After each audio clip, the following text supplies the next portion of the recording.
क्या होगा अगर एक छिपी हुई चाबी समृद्धि को खोल सकती है, बस कुछ पुराने शब्दों को 7 बार दोहराने से। हम धन के लिए मुश्किल समाधानों के पीछे भागते हैं, ये मानते हुए कि संघर्ष ही एकमात्र रास्ता है। लेकिन क्या होगा अगर हमारे शब्दों और विचारों की ऊर्जा सच में हमारी किस्मत तय करती है? शब्दों में ऐसी कंपन होती है जो हमारी भावनाओं और वास्तविकता को प्रभावित करती है। प्राचीन संतों का मानना था कि केंद्रित शब्द, मैंट्रा, हमें प्रचुरता के साथ जोड़ सकते हैं। एक मंत्र हमारी चेतना को ट्यून करने का एक उपकरण है, जैसे एक रेडियो को समृद्धि के लिए ट्यून करना। क्या होगा अगर आपकी सबसे बड़ी बाधा आपकी नौकरी या अर्थव्यवस्था नहीं, बल्कि आपकी अपनी कंपन आवृत्ति है? आइए इस प्राचीन रहस्य को एक साथ खोजें। समृद्धि बस कुछ शब्दों की दूरी पर हो सकती है।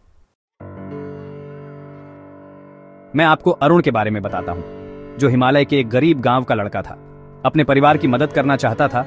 अरुण एक पहाड़ पर चढ़ा ताकि एक महान मोंक से ज्ञान ले सके। एक मुश्किल यात्रा के बाद उसे मोंक एक गुफा में ध्यान करते हुए मिला। मोंक ने अरुण का स्वागत किया और उसके परिवार की मुश्किलों के बारे में उसकी चिंताएं सुनी। अरुण ने पूछा कि क्या किसी की किस्मत बदलना और अच्छे भाग्य को बुलाना संभव है। मोंक ने समझाया कि सच्चा धन एक ऊर्जा है जो भीतर से पैदा होती है, ब्रह्मांड देने के लिए तैयार है, लेकिन हमें खुद को प्रचुरता के साथ जोड़ना सीखना होगा। उसने एक पवित्र मंत्र साझा किया, कोई जादू की चाल नहीं, बल्कि इरादे को शुद्ध करने और कंपन को बढ़ाने का एक उपकरण। विश्वास और सम्मान के साथ इस्तेमाल करने पर यह अरुण के परिवार की किस्मत बदल सकता था। मोंक का ज्ञान एक उपहार था, एक नया तरीका जीने की कुंजी। अरुण की यात्रा अभी शुरू हुई थी। मोंक ने मंत्र बताया, ओम श्रीम ह्रीम क्लीम महालक्ष्मीयाय नमः। हर शब्द का अर्थ है ओम हमें ब्रह्मांड से जोड़ता है, श्रीम प्रचुरता का आह्वान करता है, ह्रीं स्पष्टता लाता है और क्लीं अवसरों को आकर्षित करता है। महालक्ष्मीयाय नमः धन की देवी को एक विनम्र निमंत्रण है। यह मंत्र सिर्फ शब्द नहीं है, यह समृद्धि के साथ जुड़ने का एक सूत्र है। इसका जाप धन के बीज बोता है, ऑब्स्टेकलों को दूर करता है और कृपा का आह्वान करता है। शक्ति समझने और इरादे में निहित है। हर दोहराव के साथ आप अपनी ऊर्जा को प्रचुरता में ट्यून करते हैं। यह समृद्धि को आकर्षित करने का प्राचीन विज्ञान है। क्या जाप सच में आपके वित्त को बदल सकता है? विज्ञान अब वही कहता है जो संत जानते थे।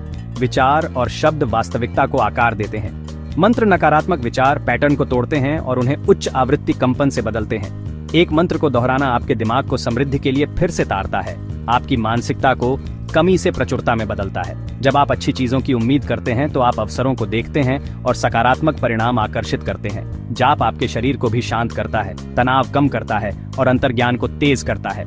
इस स्थिति में आप समझदार निर्णय लेते हैं और नई संभावनाओं के लिए खुले हो जाते हैं। दुनिया रातों रात नहीं बदलती, आप बदलते हैं। मंत्र आंतरिक परिवर्तन के लिए एक व्यावहारिक उपकरण है। प्राचीन ज्ञान आधुनिक सफलता से मिलता है। मोंक ने अरुण को सिखाया कि इरादा और वातावरण मंत्र की शक्ति को बढ़ाते हैं। एक शांत, साफ जगह चुनें और माहौल बनाने के लिए एक मोमबत्ती या धूप जलाएं। सम्मान के संकेत के रूप में स्नान करें और साफ कपड़े पहनें। आराम से बैठें, आंखें बंद करें और खुद को केंद्रित करने के लिए गहरी सांस लें। अपने सच्चे इरादे पर ध्यान केंद्रित करें। आप समृद्धि क्यों चाहते हैं? अपने दिल में कृतज्ञता रखें। प्रचुरता शुद्ध इच्छा से बढ़ती है, लालच से नहीं। ओम श्रीं ह्रीं क्लीं महालक्ष्मीयाय नमः का 7 बार स्पष्ट और सचेत रूप से जाप करें। जाप के बाद शांति से बैठें और ऊर्जा को सोखें। शांति और प्रचुरता को खुद में भरते हुए महसूस करें। अपनी आंखें खोलें और इस सकारात्मक उम्मीद को अपने दिन में ले जाएं। निरंतरता और ईमानदारी कुंजी हैं। अरुण ने मोंक की सलाह के अनुसार 21 दिनों तक इस अनुष्ठान का अभ्यास किया। धीरे धीरे छोटे छोटे आशीर्वाद दिखाई दिए। रिश्तेदारों से मदद, फसलों के लिए बेहतर दाम और आशा की भावना। बदलाव तुरंत अमीर होना नहीं था, बल्कि लगातार सुधार और चिंता से राहत थी। दूसरों ने भी ऐसी ही कहानियां साझा की हैं। नई नौकरियां, व्यवसाय में बदलाव, अप्रत्याशित वित्तीय मदद। सामान्य बात प्रतिबद्धता और विश्वास है, न कि यांत्रिक दोहराव। कृतज्ञता और एक उच्च कंपन अवसरों को आकर्षित करते हैं। 21 दिनों का अभ्यास प्रचुरता की आदत बनाता है। परिणाम आपको आश्चर्यचकित कर सकते हैं, लेकिन वे हमेशा आपके उच्चतम भले की सेवा करते हैं। प्रक्रिया पर भरोसा करें और आशीर्वाद के लिए खुले रहें।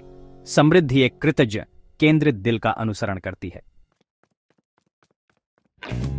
जैसा कि हम समाप्त करते हैं, याद रखें, मंत्र एक पवित्र उपकरण है। लालच के लिए कोई शॉर्टकट नहीं। इसे सम्मान, ज्ञान और शुद्ध इरादे से उपयोग करें। सच्ची समृद्धि अधिक होने के बारे में नहीं है, बल्कि अधिक बनने के बारे में है। अपनी धन की इच्छा को एक उच्च उद्देश्य के साथ जोड़ें। खुद की और दूसरों की मदद करना। प्रेम और कृतज्ञता में निहित समृद्धि स्थायी और आनंदमय होती है। अरुण की तरह धन को जमा करने के बजाय पीड़ा को कम करने के लिए प्रचुरता सीकर्स। अपने जाप को दैनिक जीवन में ईमानदार प्रयास और ईमानदारी के साथ जोड़ें। मंत्र दरवाजे खोलता है, लेकिन आपको रास्ता चलना होगा। 21 दिनों तक खुले दिल से अभ्यास करें, बदलाव देखें। इस ज्ञान को साझा करें, प्रचुर